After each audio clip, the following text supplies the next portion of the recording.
I needed to admit I didn't know how to solve some of my problems. I needed to open up to people who cared about me, but never could, have a grounded conversation with me because I was always running and rushing and hurrying and not being available. My sisters and I got very much closer after Teal died, which is ironic because one of the things she really wanted to do was bring our whole family together. So we were closer because we'd grown up in a dysfunctional family. Oh, yeah. And that happened after her death. Warning, warning. As a medical doctor, I must inform you that there are side effects to this coaching session. Beware. It may enhance your self-esteem, cause you to experience vibrant health, encounter long-term weight loss, heal damaged relationships. Warning, there are side effects to this coaching session. It may increase your enthusiasm for life and bring about hope. It may cause you to have productive and optimistic thinking. It could even help you not allow messed up people to ruin the rest of your life and help you realize the masterpiece that you are and empower you to be the boss of your brain. Warning, these side effects may be long-term. This is Dr. Isabel from Doctoronamission.com. Hi, Suzanne. How are you doing? I am very well, Isabel. Delighted to be here with you. Thank you for joining us. Hey, how's it going? You're in America? I'm in the States. I'm in Oakland, California. And we're just living the life here, trying to stay out of trouble and be disease-free at this moment, or virus-free, or whatever. Yeah, like how long is this going to go on for, huh? I don't know. We're all a little tired of it, I can tell you that. Oh, me too. I am so over this. Let's just move on. Yeah. What's happening down there? In New Zealand, well, we've got the big O is here, so everybody's getting nervous. It used to be something fun. It's really not fun anymore. The big O. I don't even like you saying the word because it just declares that there's an issue. And we're just dealing with things, we're in the red light, which it changes every month. So I can't keep up. We just keep living. I love your background. What is that? What kind of a tree is that? Well, that's a big, huge jasmine vine with a sweet olive. In California, we get to grow a lot of stuff nobody's ever seen before. It's just this weird climate. I'm in the only zone in America where you can throw nasturtium seeds in the ground and they'll take over and grow an acre. They're naturalized here. It's really fun to garden here. You can grow any kind of rose you want. I mean, it's pretty awesome. But I think New Zealand the same, no? Yeah. I've just, as a matter of fact, I was having a breakfast outside in front of my hedge of sunflowers that are about 7 feet tall, which is about 2+ meters. So anyway, hey, Suzanne, how about if I introduce you to our listeners? Because they are listening. Please do. Hi, everybody. Hi. Thanks for listening. Hi, everyone. I'm Dr. Isabel, and welcome to the MD and Chef team. And I want to introduce to you my new person that we're having here at the podcast, Suzanne Falter. And I'm just going to share a little bit about her story and then we'll take it from there. So pretend like we're in a jet and you're in first class. So buckle in and enjoy. We're taking off with Suzanne Falter. We don't fly very much around here in New Zealand because we're afraid we can't get back into the country. So I get it. I was just going to say, thank God somebody's doing some flying here in any way, shape, or form, right? Yeah, all here, imaginary. Right. After losing her daughter, Teal, in 2012, Suzanne Falter discovered the healing power of self-care. She now hosts the Self-Care for Extremely Busy Women podcast and is the author of multiple self-help titles, including The Extremely Busy Woman's Guide to Self-Care. Her essays have appeared in Self, More, Fitness, congratulations, Suzanne, New World, and the New York Times, as well as, but the good O. The good O, The good the O. really Yeah. good O. Yeah. Welcome. Thank you so much for being here. And before we begin, I just want to say I'm so sorry for your loss. Thank As a you. mother, that would do me in. So you think, but what you learn when you lose a child is about your strength, and you learn about the opportunity that's always present in crisis, which is what happened to me. I mean, there's a saying among people who've lost children that you either get better or you get bitter. Mm. And that is really true, because you cannot just go on as you were before. I mean, you can try, but you'll be haunted unless you really confront the reality of the situation. And Your life yeah. changed dramatically in 2012. Can you tell us about that? Yeah, so that's when Teal died. It was a strange year because it began by me losing a relationship I'd been in for a year and a half. I had come out as a lesbian and moved from upstate New York to San Francisco, and I was going to totally redo my life. And my kids were kind of grown and moved out more or less. And I got to California, lost, and went through this relationship. The relationship ended, and I had just given up my apartment and moved into a new place. So that place went. So I suddenly had no place to live. Oh, And the business I had come to California to run had been very, very successful to the point of burning out. And it was a coaching business, and I got burned out, and my partner and I decided to dissolve the business, my business partner. So I had no relationship, no home, no business. And then 2 months later, my daughter died from a medically unexplainable cardiac arrest 2 hours after we had dinner in a restaurant. And it was a really interesting, kind of crazy thing, because she wanted to be a healer. She had epilepsy. She was convinced that, she should take classes at the San Francisco City College, a free university in the city. And she was starting to take the next day after she collapsed, she was going to take all these classes, like, Native American rituals and such. And instead, she collapsed. And there is a phenomenon, maybe you've heard of it, in epilepsy called sudden unexpected death in epilepsy, which affects I one. haven't. It's very rare, affects one in several thousand people. Oh, I'm And so sorry. basically, you die, or your heart stops, whatever comes out of that, your heart stops. You're usually alone. This is what I think is so incredible. And really, also interestingly, her neurologist, Orrin Devinsky, is one of the world's leading experts on this particular phenomenon. And here she was one of the rare people who died from it. Wow. So that was all very, very incredible. And, she was her heart was revived, and her heart was stabilized to the point where she could donate her organs, and her heart saved another young woman's life about her age. That's beautiful. Yeah. And so, she did become a healer on many levels in the afterlife. And I felt she healed me, because the night that I came to the hospital to, like the night this all happened, and I went rushing over to the ER, and I walked into this room in the neurotrauma unit, or the cardiac trauma unit, actually, at the time.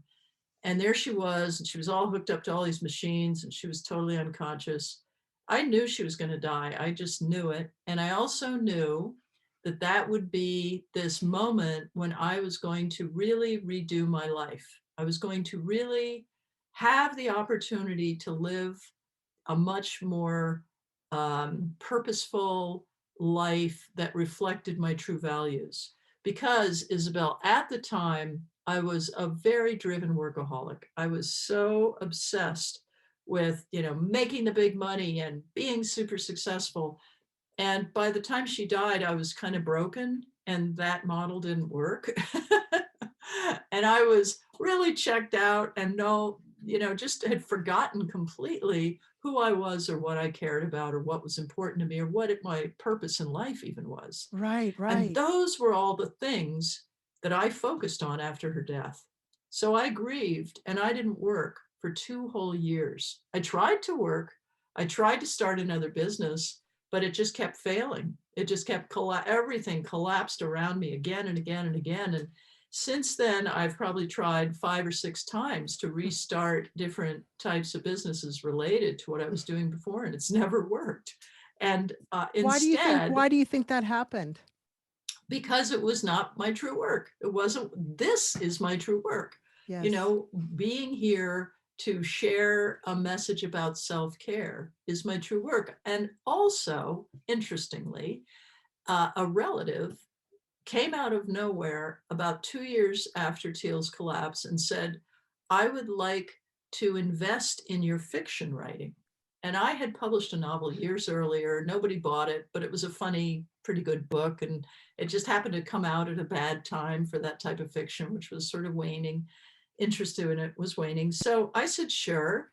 So I got a job, which I still have, writing fiction. And I've written I've written 8 novels. I'm on the 9th one. Congratulations. And they also, thank you, they also really convey these core messages that I really believe in, that I think tell a kind of allegorical stories. And I feel all of this comes back to who Teal was in her life. She was a very grounded, very pure soul who didn't care about money, didn't care about being a success. She had an incredible singing voice. She went to Berklee College of Music and was trained to sing the blues, sounded amazing, but didn't have any particular ambition to be successful with it. And instead, her ambition was to pack up her little backpack and her travel guitar and go around the world and sing on the streets of the world. And that's what she did. Wow. How old was she when she passed? 22. Oh, that's so young. Yeah, she was 22 and just a love. And, she kept these notebooks. She did a lot of meditating. Yes. And Tell me about the notebooks. Tell me about the notebooks. So she had these notebooks where she would meditate and write down the little messages she got in her meditations. And they were always just things that helped her really learn how to live a more grounded life. And they were things that I ended up using. At the time, she said to me, Mom, I keep hearing these little phrases when I meditate. What should I do with them? And I said, oh, write them down in a notebook. I didn't really think about it much. And, here we are. Here we are 9 books later. Because you've used them in the 9 books. I've used them particularly in my self-care book, The Extremely Busy Woman's Guide to Self-Care, because they taught me a lot about self-care. Which we'll have the link. We'll have the link in the show notes. So everybody, don't worry. It's all going to be in the show notes. This essential wisdom of Teal's was so much about becoming present and being present in the moment and really feeling your feelings and really understanding what is happening to you and not pretending that something else is happening and not denying it and, just being real about your life, which was something I had to return to.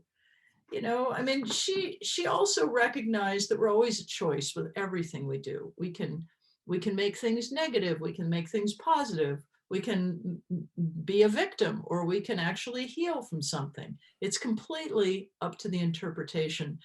And on nearly every page, she had written, be and or just be.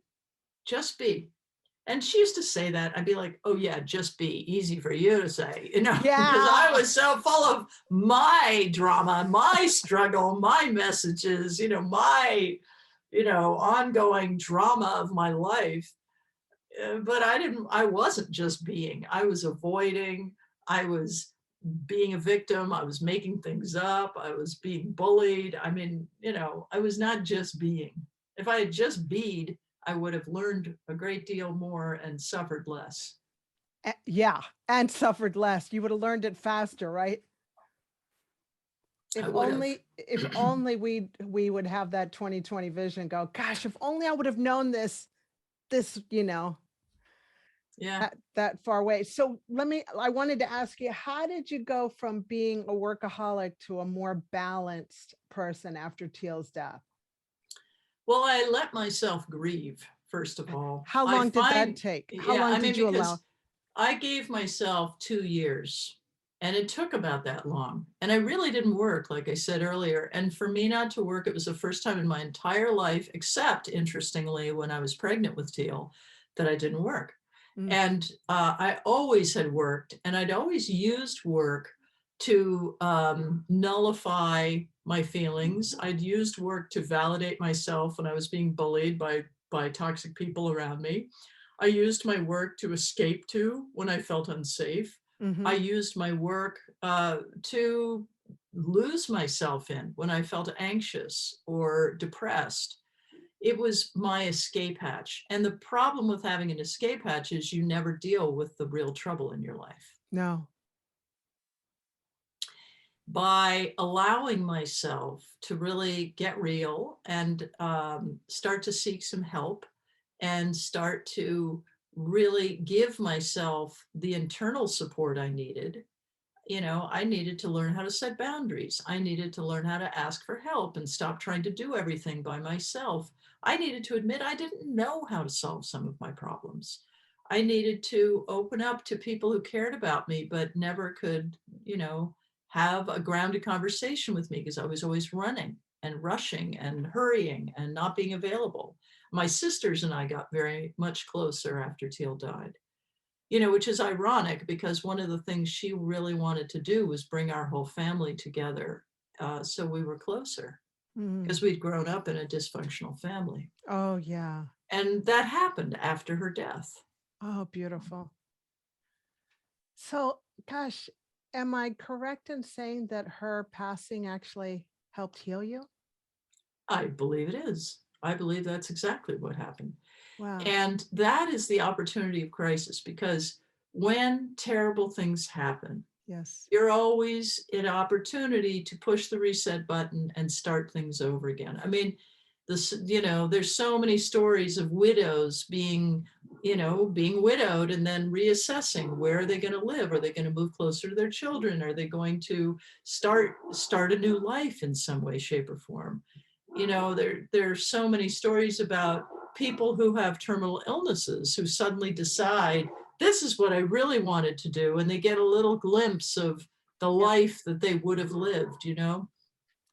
Crisis is a fantastic catalyst for change if we allow it. Like I Yes, said, it is. you Amen gotta to want that. it. You gotta want it. You gotta be in it to win it. You've got to want it. You've got to want it. But sometimes you're in it and you didn't really want it, but you're like, okay, I got a choice. Which way am I going to go? And I applaud you for making the choice that healed you, Yeah. because you're what you were running from is what so many women run from. We're so busy with family, work, relationship. We don't know how to self-care. So I'm so glad you learned that. And please share, how do we self-care? Well, there's some basics. All right. I mean, the way you self-care is you begin by listening to yourself and understanding what you need. And this begins with a simple question, which is, what do I need right now? And I want to tell you, when all of this went down, I was asked that question and I couldn't answer it. I mean, I was in shock and my mind was scrambled with grief, but I really didn't know what I needed. And the truth is, I needed a lot. I needed to rest. I needed to slow down. I needed to stop. I needed to sob and cry. And I needed to not be alone. I needed people around me. I needed grief support. I mean, I needed a lot, but I was coming up blank. And I think that coming up blank is what happens when we get so busy. And I had been overly busy, I think, for 32 years. Oh, Suzanne. Yeah. I get And, you. I get that. And I'm not busy anymore. I have my podcast and I write my novels and I have a little of this, a little of that, but I'm working at a very modest pace and everything is just fine. Like there's no drama. That's what's so great. Because once you calm down and you allow life to support you and you allow in the supporters that you need, everything becomes easier. I mean, we whip up enormous amounts of drama by being overly busy. And that is one of the messages in the Extremely Busy Woman's Guide, because it's written for people who are raising kids and they've said yes to the in-laws and they're, the ones who have to make the brownies or stay late at work. And, it's just like people with too much going on. And sometimes you have to be willing to let it go. And it's a struggle. It isn't obvious. It isn't easy. And that's why I wrote the book, because I know it is possible, but people have to believe it. So number 2 in my little basics list is setting boundaries. Oh, yeah. You've got to be so able right now, to say no. just so everybody knows, you're doing exactly what I was about to ask you, is the 3 action steps. Can you just give us 3, or if you've got more, but at least 3 action steps so that women can start winning now? Yes. Well, the number 2, then, the first one is ask yourself regularly, at least once a day, what do I need right now? Yeah. And get yourself a little notebook and write it down. It might be you text yourself, or, you actually write it in paper and pen. The number 2 is to set some boundaries. So you look at where you're giving away your energy, and you'll know because you have reluctance around it. There's a place in your life where you're saying yes to something that you probably could say no to. And if that is true for you, it will come right up as I say, what do you really feel not great about? What do you feel like avoiding? What makes you angry? What are you fed up with? What are you tired of? And there might be a long list, and God bless you, write it down. I'm not kidding you. The power of journaling is huge with this kind of thing. And then the most important one is to ask for help. And help can come in many, many, many forms. One of my favorite ways to ask for help is to go into a support group.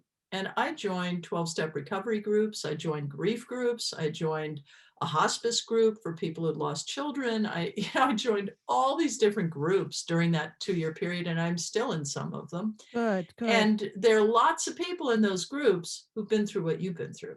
And they understand you, and they listen to you, and they validate you.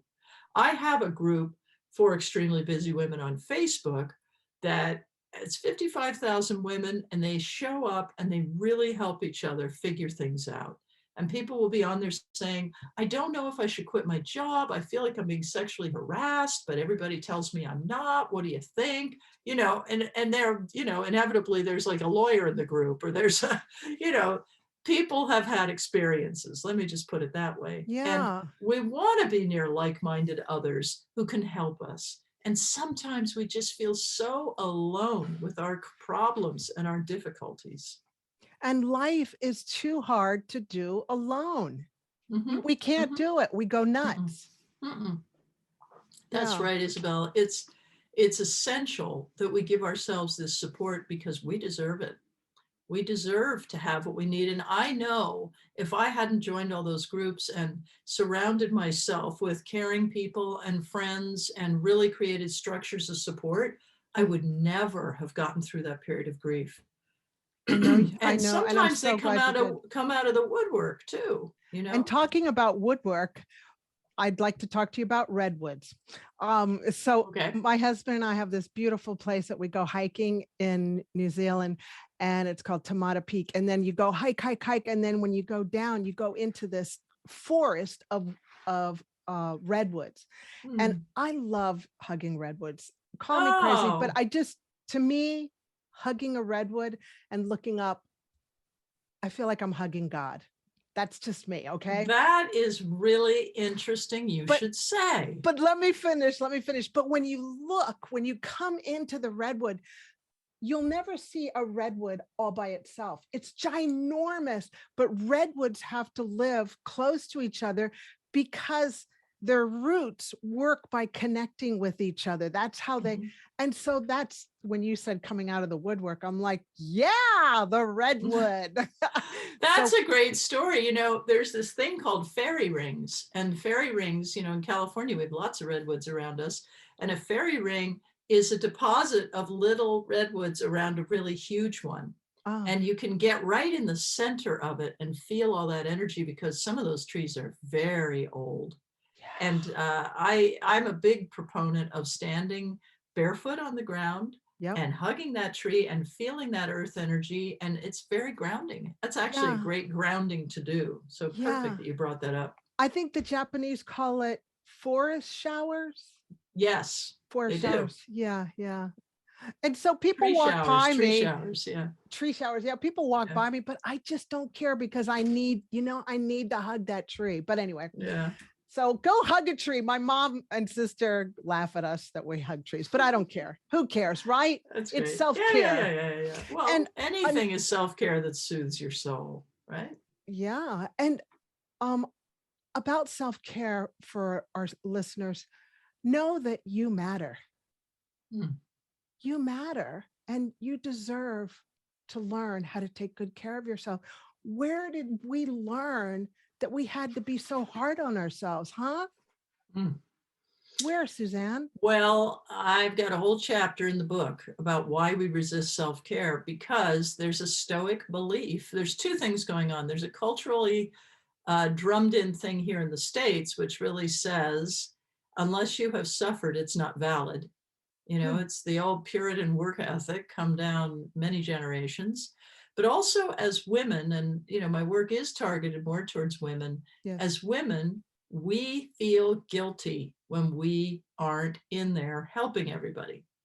And lots of women in my Facebook group have said the biggest thing stopping them from self-care is guilt and feeling like they should be helping people all the time. That is their contract with God or whatever. Right. And it isn't. It's not. The contract with God is be your best self. Do what it takes to become happy. Become a whole person, not just a martyr for a cause. No. And this is where we've come to. We've evolved from, my mother's generation, the generation of martyrs, big time, women born in the 1910 to maybe 1940. And they really inherited this mantle of you've got to, or maybe even the 50s, you've really got to do for everybody else in order to do your job as a woman. And that is just not true anymore. And I to think be we're worthy. starting to get that. Yeah. Yeah. Well, I'll definitely. So just in landing this jet, yep. Where can we find you? Because I got to get your book. Oh, good. Because it's going to help me help my ladies. Yes, it's called The Extremely Busy Woman's Guide to Self-Care. It's on Amazon. And if you come on over to my website, Suzanne Falter, SuzanneFalter.com, you'll see a link to my Facebook group. You'll see my books. You can even listen to a wonderful recording of Teal singing.